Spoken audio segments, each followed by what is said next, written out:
بسم اللہ الرحمن الرحیم۔ محترم صدر ذی وقار، استاذ الاساتذہ، فقیہ العصر حضرت مولانا خالد سیف اللہ رحمانی صاحب دامت برکاتہم، صدر اور انڈیا مسلم پرسنل لا بورڈ، اور سٹیج پہ رونق افروز نقیب ملت بیرسٹر جناب اسد الدین اویسی صاحب اور دیگر حضرات علماء اکرام اور مشائخ عظام، آج کا یہ اجلاس ایک ایسے عنوان پر منعقد کیا گیا ہے جس کا راز تعلق ہمارے دین اور ہماری شریعت سے ہے۔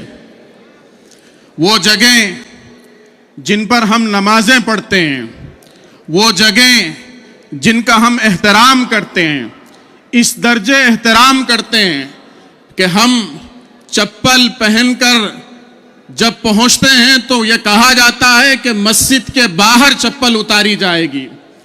ہر قسم کا احترام و اکرام جن جگہوں کے ساتھ ایک مسلمان روا رکھتا ہے، آج ان جگہوں پر آنچ لانے کے لیے، آج ان جگہوں پر قبضہ کرنے کے لیے ہندوستان کی موجودہ حکومت نے جو قانون بنایا ہے، اس قانون کے خلاف ہم اور آپ جمع ہیں۔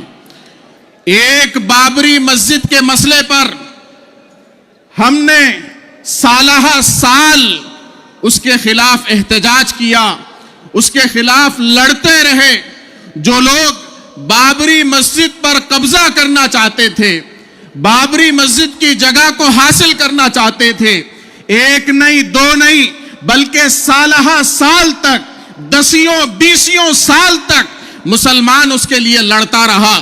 جب ایک مسجد کے لیے مسلمان سالہ سال لڑتا رہا تو یہ کیسے ممکن ہے کہ آج جب ہندوستان کی ساری مساجد کے اوپر مسئلہ آ جائے، آج جب ہندوستان کے سارے مدارس پر مسئلہ آ جائے، آج جب ہندوستان کی ساری خانقاہوں کے اوپر مسئلہ آ جائے، آج جب ہندوستان کی ساری درگاہوں کے اوپر مسئلہ آ جائے، آج جب ہندوستان کے سارے قبرستانوں پر مسئلہ آ جائے، تو یہ مسلمان کیسے خاموش بیٹھ سکتا ہے؟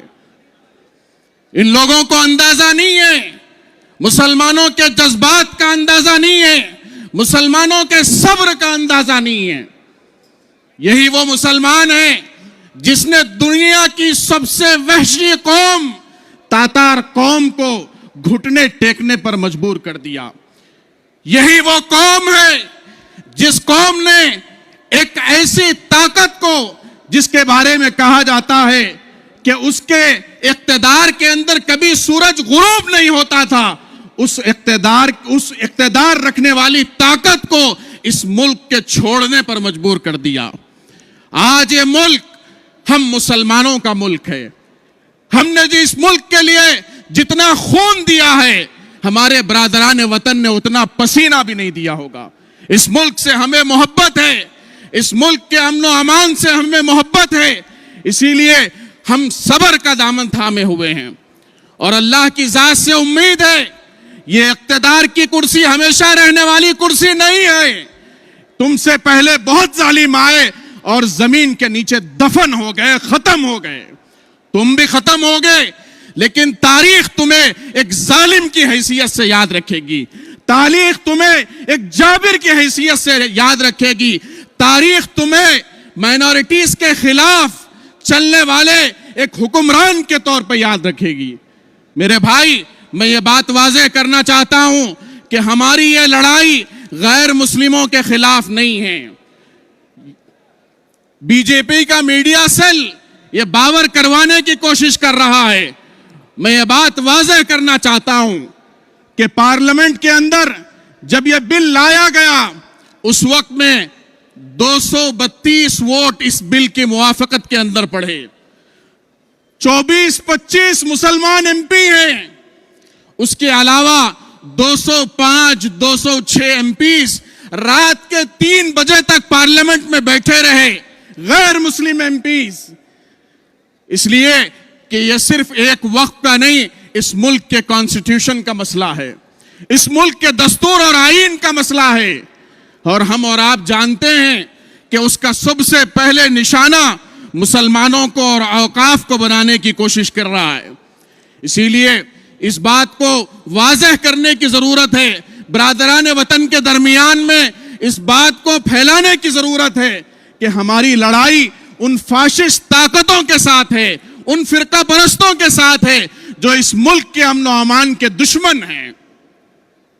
میں جمعیت العلماء کے جنرل سیکرٹری ہونے کی حیثیت سے ہماری ریاست, دونوں ریاستوں کی, تلنگانہ اور آندھرا پردیش کے 2 سیاسی جماعتوں کا بھی شکر گزار ہوں. YSRCP جگن موہن ریڈی صاحب نے واضح الفاظ میں وقف بل کی تائید کی, ہم ان کے شکر گزار ہیں. وقف بل کی مخالفت کی, ہم ان کے شکر گزار ہیں. انہوں نے بی جے پی کے خلاف کھڑے ہو کر مسلمانوں کا ساتھ دیا, ہم ان کے شکر گزار ہیں. اسی طریقے سے تلنگانہ کی علاقائی جماعت BRS پارٹی, جب یہ معاملہ پارلیمنٹ میں آیا, ہریش راؤ صاحب سے ملاقات کی گئی, بس 2-3 منٹ کے اندر انہوں نے فون لگانا شروع کیا اور اپنے جماعت کے مسلم قائدین کو انہوں نے فون کیا اور شام ہونے سے پہلے تلنگانہ بھون کے اندر پریس کانفرنس کرتے ہوئے یہ بات واضح کی کہ ہم اس مسئلے میں, وقف کے مسئلے میں ہم مسلمانوں کا ساتھ دیتے ہیں. ہم کانگریس کے بھی شکر گزار ہیں کہ کانگریس نے ایسے حساس مسئلے پر مسلمانوں کا ساتھ دیا. میرے بھائی, یہ لڑائی 4 دن کی لڑائی نہیں ہے بلکہ بہت لمبی لڑائی ہے. اسی لیے ہمیں بہت بڑے پیمانے پر اضلاع کے اندر اس قسم کے پروگراموں کے کرنے کی ضرورت ہے. ان پروگراموں کے ساتھ ساتھ اللہ کی طرف رجوع کرنے کی بھی ضرورت ہے, اس لیے کہ فیصلہ در حقیقت ایوانوں میں نہیں بلکہ آسمانوں میں ہوتا ہے. میں ایک شعر کے ساتھ اپنی جگہ لیتا ہوں. ظلم پر جو چپ رہا, ظلم پر جو چپ رہا موت تو ٹل جائے گی. ظلم پر جو چپ رہا موت تو ٹل جائے گی, پر یہی چپ میری نسلوں کو نگل جائے گی. وآخر دعوانا الحمدللہ رب العالمین. Welcome to Hidayah Islamic International School, where education meets excellence, a world-class learning environment designed to inspire young minds. Every morning begins with warmth, respect and a welcoming atmosphere. Spacious, well-equipped classrooms foster creativity and interactive learning.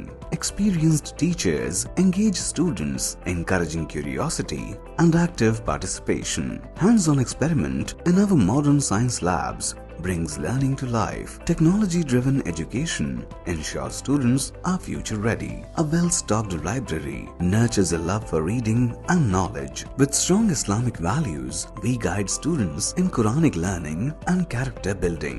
Beyond academics, we promote fitness, teamwork, and discipline through sports. Join Hidayah Islamic International School at Mehdipatnam, Santosh Nagar, Bahadurpura, Sun City, Toli Chowki, and Aramghar. Your child's bright future begins here.